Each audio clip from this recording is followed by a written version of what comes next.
Բարերեկո հորիզոնը շարունակում է աշխատանքը։ Վարչապետ Նիկոլ Փաշինյանն ընդունել է բարձր տեխնոլոգիաների ոլորտում գործունեություն ծավալող Էմերսոն Էնայի ընկերության նախագահ Ռիտու Ֆավրեին։ Փաշինյանն ընդգծել է, որ բարձր տեխնոլոգիաների ոլորտի շարունակական զարգացումը Հայաստանի կառավարության առաջնահերթություններից մեկն է եւ այդ առումով գործադիրը շահագրգիռ է ընկերության կողմից նոր ներդրումային ծրագրերի իրականացմամբ։ Զրուցակիցները քննարկել են Հայաստանում ներդրումային միջավայրի բարելավմանը, բարձր տեխնոլոգիաների ոլորտի զարգացմանը, համատեղ նախագծերի իրականացման հնարավորություններին, ինչպես նաեւ երկկողմ համագործակցության նոր հեռանկարներին վերաբերող հարցեր։ Ռիտու Ֆավրեն շեշտել է հայ երիտասարդների մեծ ներուժը եւ նշել, որ ընկերությունը շարունակելու է ակտիվ գործունեությունը Հայաստանի Հանրապետությունում։ Այս առումով նա կարևորել է Հայաստանի կառավարության հետ սերտ փոխգործակցությունը։ Վարչապետը երեկ այցելել է Գյումրի եւ Փարաքար, որտեղ հիշեցնենք առաջիկայում տեղի են ունենալու ՏԻՄ ընտրություններ։ Գյումրիում ընտրություններից առաջ տեղի է ունեցել մեծ միջոցառում, որի ժամանակ Նիկոլ Փաշինյանը ելույթ է ունեցել։ Նա խոսել է արտահերթ ընտրությունների պատճառների, նախընտրական մթնոլորտի ու տրամադրությունների մասին։ Ինչ հանգամանքներում ու ինչ պատճառով են Գյումրիում տեղի ունենալու արտահերթ ընտրություններ, վարչապետը ընդգծելով, որ ընտրությունների քաղաքականացման մակարդակը բարձր է, հիշեցնում է. ամեն ինչ սկսվեց այն ժամանակ, երբ արձանագրվեց, որ Գյումրիի կարևորագույն խորհրդանիշներից մեկը Սև Բերդը ապօրինի է օրինականացվել, եւ այն պետք է վերադարձվի համայնքին։ Առաջացած քաղաքական ճգնաժամի պայմաններում Գյումրիի ավականու մեծ մասը հրաժարական տվեց։ Ավականու ընտրությունները տեղի են ունենում այն պատճառով, որ Գյումրիի ավականին հռչակեց, որ ինքը հրաժարվում է գյումրեցիներից գողացված գույքի վերադարձի օրակարգը սպասարկել։ Սա շատ կարևոր է արձանագրելու համար։ Ըստ վարչապետի շատ կարևոր է նաև արձանագրել, թե ինչու են շատերը շարունակում մեղադրել իշխանություններին այն հարցում, որ չեն կարողացել մեծ արդյունքների հասնել թալանված գույքը հետ վերադարձնելու գործում։ 2018-19 թվականին մենք որոշակի այսպես հեղափոխական կամքով մի քանի մարդկանցից, որոնց պայմանականորեն կարելի է անվանել հավաքական Սաշի կանունով, մի քանի մարդկանցից մի քանի տասնյակ միլիոն դոլարի գույք մենք վերադարձրինք։ Բայց 1, 2, 3 մենք հասկացանք, որ համակարգը այդպես չի կարող աշխատել, որովհետև շատերը հավաքական պայմանական Սաշիկից շատ ավելի խելոք է եւ նրանց իրենց գույքերը ոչ թե միտեղ են դրել մի մարդու անունով, այլ դրել են 10, 15 տեղ, 20 տեղ Հայաստանից դուրս եւ տասնյակ մարդկանց անունով։ Եվ հարկավոր է ստեղծել համակարգ, որպեսզի գնա այդ գույքերի հետևից հատիկ։ Այդ համակարգը հիմա արդեն գործարկված է, համոզված է վարչապետը ու մեծ կապ ունի նաև Գյումրիի ընտրությունների ծագումնաբանության ու ընթացքի հետ։ Նրանք, ովքեր արդեն ինքնահայտարարագրվել են Գյումրիի ընտրություններին մասնակցելու, նրանց մասնակցությունը ընդամենը ունի մի համատեքստ։ Նրանք դուրս են եկել իրենց գողացված գույքերը պաշտպանելու վերջին կռվին եւ վերջին ճակատամարտին։ Նրանք դուրս են եկել իրենց թալանածը պաշտպանելու վերջին մարտին ու ճակատամարտին, որովհետեւ Գյումրիի ընտրություններին մասնակցում է 300-ից 350 միլիոն դոլարի ապօրինի ձեռքբերված գույք, որը սպասվում է վերադարձի Հայաստանի Հանրապետությանը եւ ժողովրդին ի սեփականություն։ Ընդ որում հայտնի են ումն են այդ գույքերը։ Դրանք Միշիկի գույքերն են, դրանք Վարդանիկի գույքերն են, դրանք Ռոբիկի գույքերն են եւ դրանք Սերժիկի գույքերն են։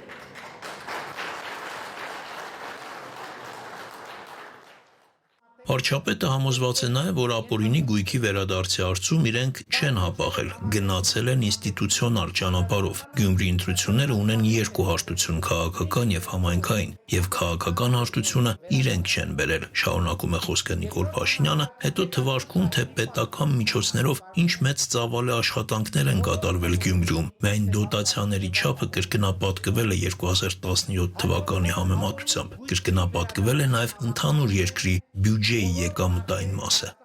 Դա նշանակում է պլյուս 3 միլիարդ դոլար։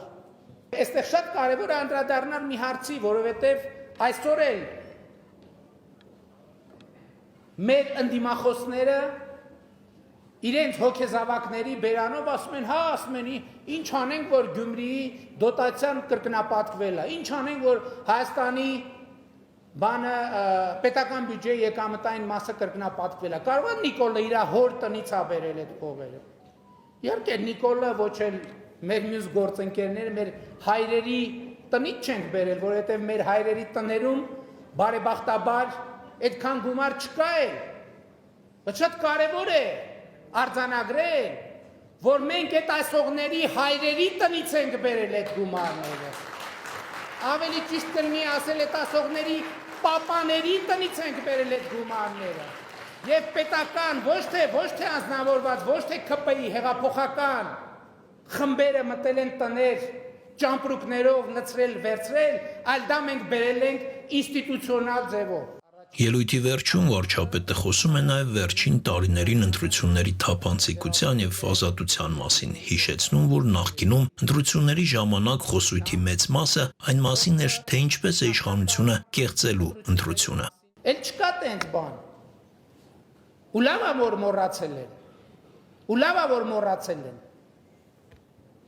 Բայց այս ընտրություններում որոշ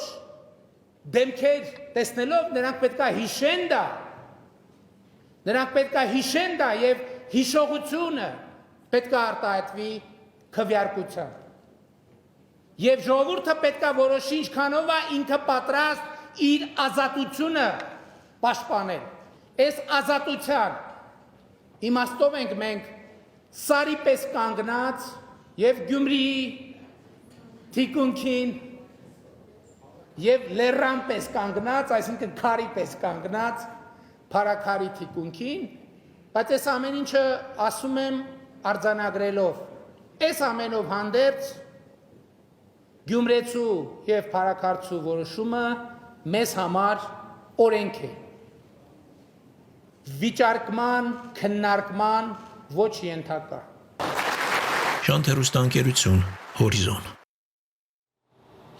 Հայաստանի Հանրապետության արտաքին գործերի նախարարն այսօր պաշտոնական այցով Հնդկաստանում է։ Արարատ Միրզոյանը հանդիպել է Հնդկաստանի արտաքին գործերի նախարար Սուբրամանիամ Ջայշանկարի հետ, որից հետո Միրզոյանը մասնակցել է համաշխարհային հարցերով հնդկական խորհրդին ու հանդես է եկել ելույթով։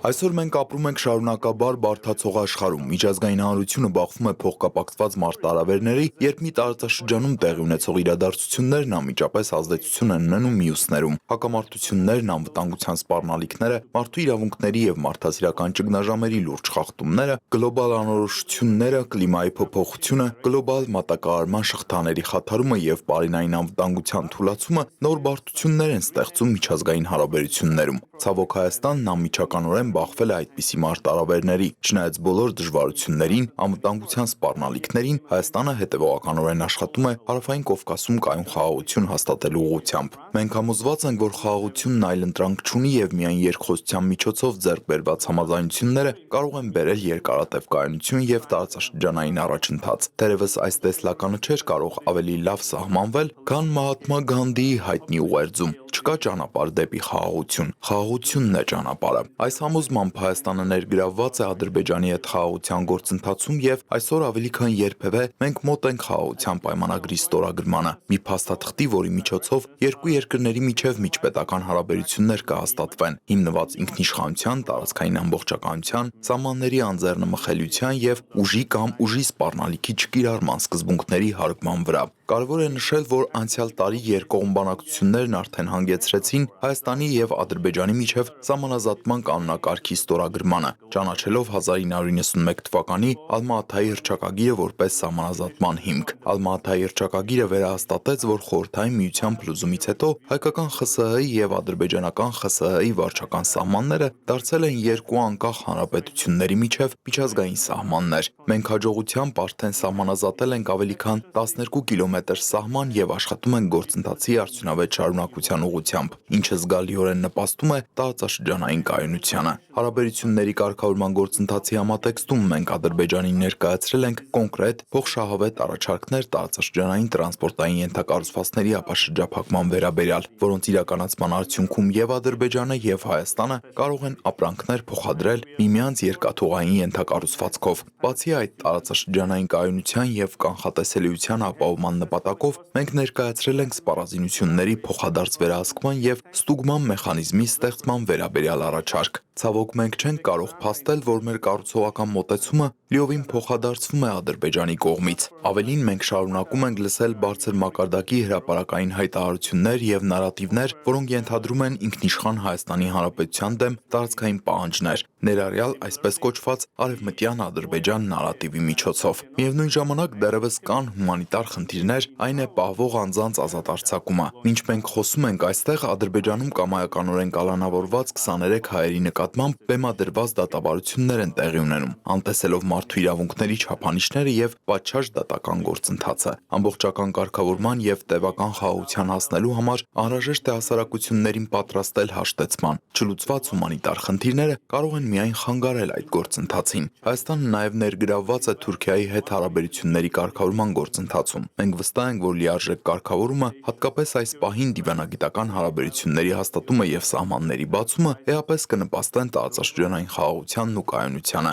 Մենք շարունակում ենք այս երկխոսությունը եւ գործնական քայլեր ենք ձեռնարկում։ Նաեւ պայմանավորվել ենք համատեղ վերականգնել Անիի կամուրջը, որը երկու երկրների ընդհանուր սահմանին գտնվող նշանավոր պատմական վայր է։ Սա լրացնում է արդեն իսկ իրականացված որոշումները, որոնք սահմանում են ուղիղ օդային թռիչքներ եւ վերացնում օդային բեռնափոխադրումների խոչընդոտները։ Մենք նաեւ պայմանավորվել ենք բացել սահմանը դիվանագիտական անձնագրեր ունեցողների եւ երրորդ երկրների քաղաքացիների համար, թեև վերջիններս դեռ կյանքի չեն կոչվել։ Իրագործվելուց հետո այս համաձայնություններն օգուտ կբերեն ոչ միայն Հայաստանին եւ Թուրքիային, այլև ավելի լայն տարածաշրջանին, քանի որ ապաշրջափակված տրանսպորտային ուղիները կծառայեն որպես տարածաշրջանային խաղաղության եւ կայունության վճռորոշ գործոն։ Սիրելի ընկերներ, գիտակցելով առևտրային եւ տրանսպորտային բոլոր հաղորդակցությունների բացման կարեւորությունը, ինչպես կարող եք տեսնել իմ կողմից արդեն նշված առաջարկներից, Հայաստանի կառավարությունը նախաձեռնել է խաղաղության խաչմերուկ նախագիծը, որը նպատակ ունի ապաշրջափակել տրանսպորտային ենթակառուցվածքները, հիմնվելով ինքնիշխանության, ազգային իրավազորության, հավասարության եւ փոխադարձության սկզբունքների վրա։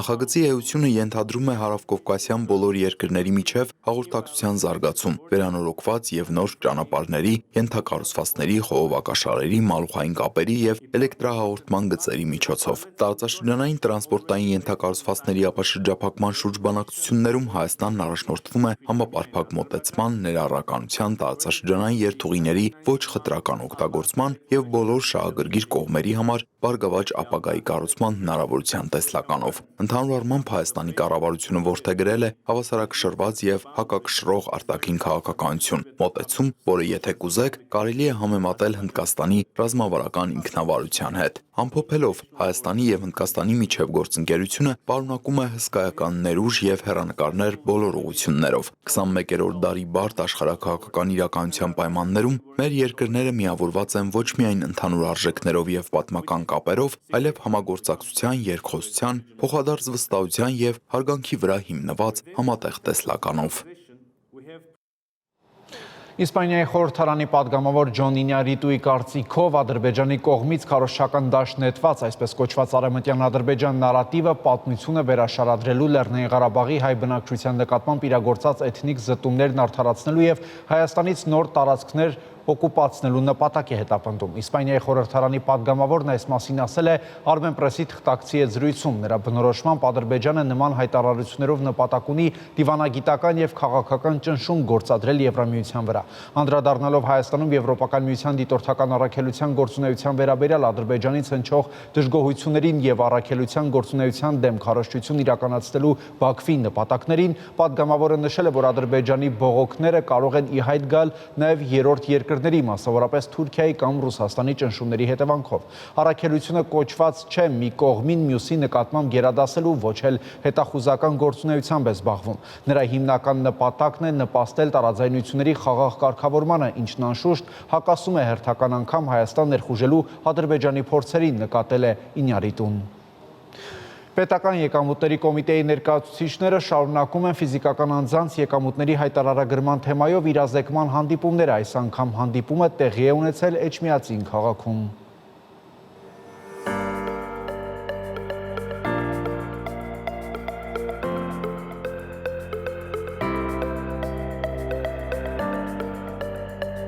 Եկամուտների հայտարարման գործընթացը փուլային ներդրվող գործընթաց է եւ մեկնարկել է դեռևս նախորդ տարվանից։ Այս տարի 700,000-ից ավել մարդ պետք է ներկայացնի հայտարարագիր։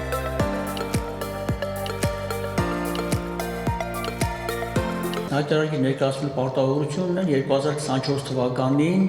Վարշավայում աշխատող հանդիսացած քաղաքացիներ։ Հայտարարագրման ենթակա են ֆիզիկական անձանց բոլոր եկամուտները, որոնք հանդիսանում են ինչպես հարկվող եկամուտներ, այնպես էլ չհարկվող եկամուտներ կամ ինչպես օրենսդրությամբ սահմանված է նվազեցվող եկամուտներ։ Հայտարարագիր ներկայացնելու պարտավորություն չունեն այն անձինք, որոնց տվյալները համարվում են սահմանափակ օգտագործման ենթակա տվյալներ։ Աշխատում են ուժային կառույցներում հիմնականում, դրանք են Պաշտպանության նախարարություն, Ներքին գործերի նախարարություն,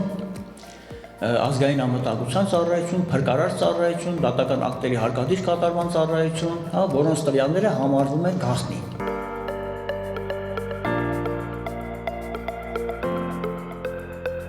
Համակարգ մուտք գործելու համար, ինչպես ասացի, արդեն պետք է նույնականացվել։ Նույնականացումը իրականացվում է նույնականացման քարտերի միջոցով։ Բացի նույնականացման քարտից, ֆիզիկական անձինք պետք է ունենան էլեկտրոնային ստորագրություն։ Գոյություն ունի էլեկտրոնային ստորագրության երկու տեսակ՝ նույնականացման քարտի միջոցով եւ բջջային էլեկտրոնային ստորագրություն։ Համակարգը բաղկացած է մի քանի բաժիններից։ Առաջին բաժինը դա անձնական էջն է, որտեղ երևում է ֆիզիկական անձի տվյալները, ազնագրային տվյալներ, հանրային ծառայությունների համարանիշ, հարկվճարողի հաշտվառման համար եւ նաեւ բանկային տվյալները։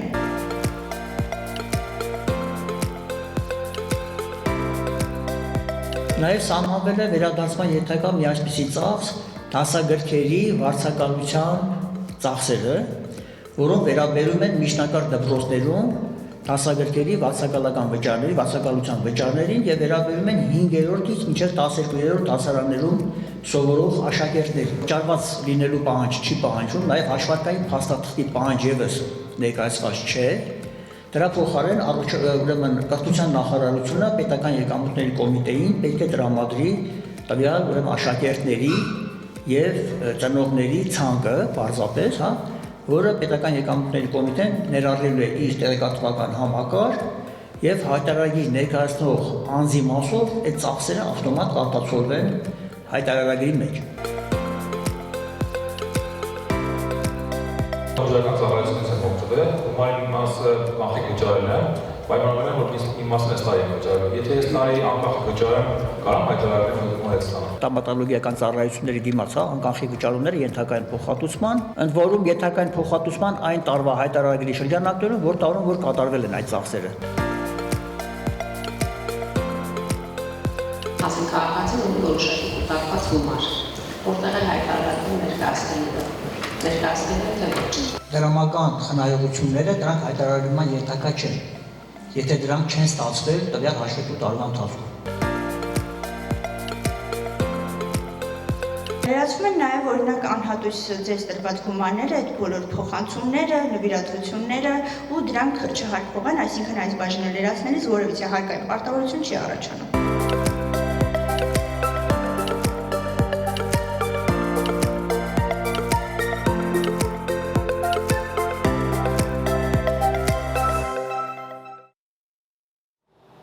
Ավարտվեց Հորիզոնի այս թողարկումը, կարճատև դադար, որից հետո կվերադառնանք նոր տեղեկատվությամբ։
Սիրիայի արևմտյան նահանգներում իրավիճակը շարունակում է լարված մնալ, տագնապալի է նաև Լաթաքիա քաղաքում ապրող հայերի դրությունը, նոր իշխանությունների ու ասադական ընդդիմության միջև բախումների արդյունքում հարյուրավոր զոհեր կան խաղաղ բնակչության շրջանում, սպանվածները քրիստոնյա ու ալևի համայնքների ներկայացուցիչներն են։ Թեմայի շուրջ կզրուցենք Արտյոմ Երկանյանի հետ, Արտյոմ, նախ ինչպիսին է իրավիճակն այսօր։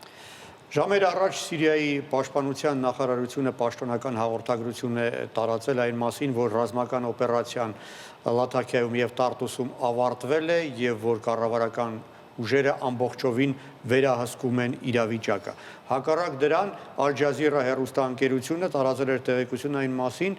որ Ասադին հավատարիմ ուժերը անգամ փորձ էին ձեռնարկել դեպի Դամասկոս ուժեր ուրեմն տարածվել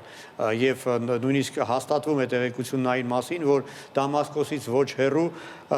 ասադական ուժերը փորձել էին հենակետ գրավեին։ Ինչևէ, ուրեմն պաշտոնական տեղեկությունների համաձայն Ասադին հավատարիմ ուժերը ունեցել են 250 զոհ, կառավարական ուժերը 231 զոհ։ Եվ անկախ աղբյուրներից ստացված տեղեկությունները հաստատում են այն մասին, որ խաղաղ բնակչության շրջանում զոհերը հասնում են կամ արդեն գերազանցել են 830-ը։ Այդ տեղեկությունը ունի մասնավորապես Սիրիայի մարդու իրավունքների հարցերով խորհուրդը, որը Բրիտանիայից է տեղեկություն հավաքագրում եւ հավաստի տեղեկություն ունի այն մասին, որ այս թիվը օբյեկտիվ է եւ հիմնված կոնկրետ իրական փաստերի վրա։ Սպանվածների թվում կան նաեւ երեխաներ եւ սպանվածների մի մասը առանձնակի դաժանությամբ է սպանվել։ խոսքը ինչպես ասացիր Ալևի եւ քրիստոնյա համայնքների ներկայացուցիչների մասին է, այդ թվում նաեւ հայեր ունենք զոհվածների թվում։ Սիրիայի տեղեկատվության նախարարությունը պաշտոնապես հերքել է տեղեկություններն այն մասին, որ կառավարական ուժերը սպանել են խաղաբնակիչների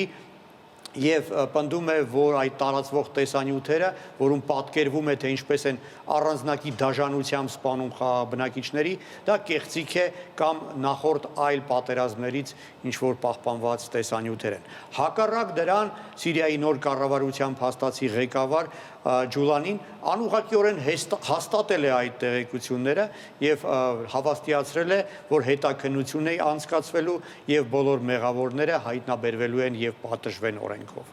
Իսկ ինչպես են այս ամենին արձագանքում գերտերությունները։ Մի շարք պետություններ դատապարտել են խաղաբնակիչների, ալևիների, քրիստոնյաների դեմ այդպիսի դաժանությունները, մասնավորապես Ֆրանսիան, Իրանը, Հունաստանը դատապարտել են եւ կոչ են արել գնահատական տալ եւ պատժել մեղավորներին։ Ռուսաստանի եւ Միացյալ Նահանգների ներկայացուցիչները ՄԱԿ-ում պահանջել են անհապաղ անվտանգության խորհրդի փակ նիստ գումարել խորհրդակցություններ անցկացնելու համար։ Իդեպ հաստատվում են տեղեկություններն այն մասին, որ ռուսական ռազմաբազայի տարածքում թաքնվել են հարյուրավոր քրիստոնյաներ եւ ալևիններ եւ եթե ռուսները իրենց այնտեղ չփրկեին, միգուցե նրանք նույնպես այդ դաժանությունների զոհ դառնային։ Իսրայելը իր համերաշխությունն է հայտնել ալևիներին եւ դրուզերին, իդեպ ալևիների համայնքը ներկայացնող մի քանի կազմակերպություններ պաշտոնապես դիմել են Իսրայելի վարչապետ Նետանյահուին, խնդրելով, ինչպես նամակում է ասվում, փրկել ալևիներին նաև ուժ գործադրելու գնով։ Հիշեցնեմ, որ Հայաստանի արտգործնախարարությունը որևէ հստակ հայտարարությամբ հանդես չի եկել այս թեմայի վերաբերյալ։ Իսկ ինչ դեր է խաղացել Թուրքիան։ Ռեժիմը, որը իրականացրել է այս ռազմական հանցագործությունները, Թուրքիայի կողմից է իշխանության բերվել։ Դա արդեն նշանակում է, որ Թուրքիան պարտավոր է պատասխանատվություն կրել տեղի ունեցածի համար։ Եվ եթե անգամ պարզվի, որ դա Դամասկոսի իշխանությունների հրահանգի արդյունք չէր, այլ ընդամենը ինչ-որ դաշտային հրամանատարների ինքնագլուխ գործունեության արդյունքն էր, միևնույն է Թուրքիան պարտավոր է պատասխանատվություն կրել, քանի որ այդ գրոհայինները նույնպես Թուրքիայի բերած մարդիկ են։ Հենց Թուրքիայի ֆինանսավորմամբ են ստեղծվել այն հատուկ ջոկատները, գրոհայինների, թեև նրանք բաղկացած չեն էթնիկ թուրքերից, բայց թուրքմաններից, ույգուրներից, աֆղանացիներից ակնհայտ է եւ հաստատում են հստակ տեղեկություններ կան այն մասին, որ Թուրքիան է այդ մարդկանց զինել, ֆինանսավորել եւ տեղափոխել Սիրիա։ Իդեպ քրդական ուժերի հրամանատարներից մեկը Մոզլում Քոբանին նույնպես հայտարարել է, որ Թուրքիան պետք է պատասխանատվություն կրի այդ ռազմական հանցագործությունների համար, քանի որ Անկարան է զինել այդ մարդկանց եւ ուղղորդել Սիրիա։ Թուրքիայում Ալևի համայնքը ներկայացնող մի քանի կազմակերպություններ Անկարայում Սիրիայի դեսպանության շենքի առջև բողոքի ցույց են անցկացրել եւ նույնպես պնդել են, որ Թուրքիան է պատասխանատու այդ ողբերգության համար։ Փոխարենը Անկարան փորձում է սլակները իր կողմից շեղել այլ կողմեր, մասնավորապես իշխող կուսակցության պաշտոնական ներկայացուցիչ Օմեր Չելեքը հայտարարել է, որ Սիրիայի իշխանությունների հակառակորդները դա ահաբեկիչներ էին, որոնց պետք էր ոչնչացրել։ Եվ նա ասել է, որ Անկարայում շատ լավ գիտեն, թե ով է կանգնած եղել այս ասադականների ակտիվության ետևում, հավանաբար ակնարկելով Իրանի իշխանություններին, քանի որ Իրանի հոգևոր առաջնորդի խորհրդական Ալի Ակբար Վելայաթին մեկ շաբաթ առաջ սպառնացել էր անուղղակիորեն Սիրիայի իշխանություններին եւ կոչ էր արել գիտակցել, որ Սիրիայում կարող է քաղաքացիական պատերազմ սկսվել։ Արտեմ, իսկ ինչպիսին է իրավիճակը հայ համայնքում։ Ունենք հաստատված տեղեկություն երկու զոհված հայերի մասին, խոսքը հայր եւ որդի Անտուան եւ Ֆադի Բուտրոսների մասին էր, հիշեցնեմ նրանց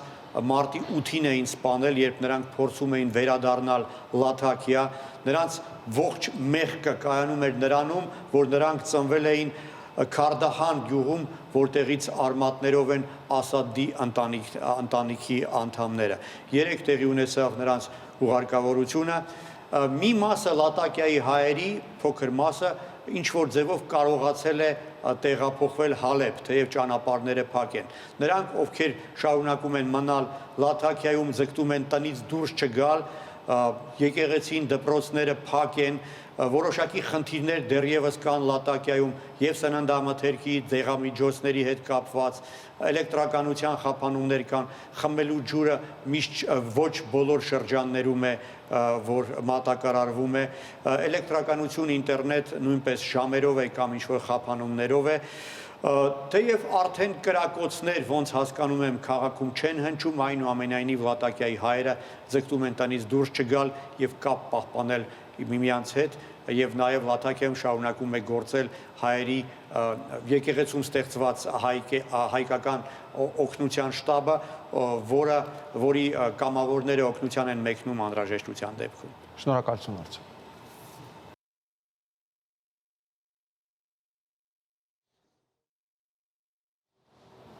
Այսքանն ենք առանձնացրել այս ժամի համար, կհանդիպենք ժամը 22-ին հորիզոնի գլխավոր թողարկմանը առայժմ։